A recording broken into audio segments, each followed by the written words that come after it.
عارف ليه ما بتعرفش تاخد حقك؟ عشان انت اللي بتتهاون فيه.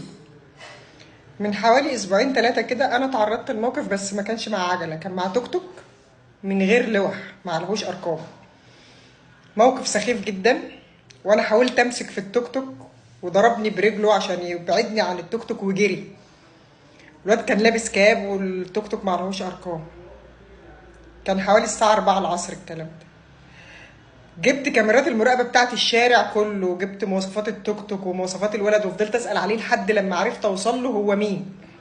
انا قررت ما اتنازلش عن حقي وقررت اخد حقي يعني. ورحت عملت له محضر واتقبض عليه. واتفاجئت بجمله كده قالها في التحقيق، يعني انا وقفت عندها شويه كده. بقول لهم انا ما كنتش اعرف انها محاميه. ايه ده؟ يعني عذر اقبح من ذنب. يعني هي لو دكتوره ولا مهندسه ولا ربة منزل عادي ما كنتش تعرف انها محاميه، فعشان كده عملت معاها الموقف السخيف ده. بعدين لما قعدت افكر في الجمله بيني وبين نفسي كده، قلت هو ما كانش قصده مهنتها ايه. اللي يقصده ان كان لو الموقف ده حصل مع حد تاني كان هيكبر دماغه ومش هياخد حقه. هقول لك وانا هجيبه ازاي؟ ما التوك توك معلهوش نمر وانا مش هعرف اوصل له تاني. هو ما كانش متخيل ان انا هقدر اوصل له تاني، او ان انا هقدر اجيب بياناته واشتكيه. فعشان كده بقول لهم ده انا ما كنتش اعرف انها محاميه، عشان عارف ان احنا مش هنسيب حقنا.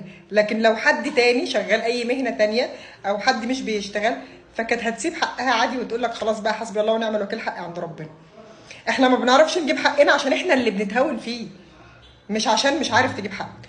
طب لو كان التوك توك ده بقى عليه ارقام، هل كنت انا فضلت يوم كامل من الساعه 4 العصر لتاني يوم الساعه 11 الصبح اجيب في بيانات الراجل؟ لا، كنت اروح اعمل محضر بالارقام بتاعتي واخد استعلام للمرور، والمرور يطلع لي بياناته كلها من عندهم، واروح اتهمه هو بشخصه.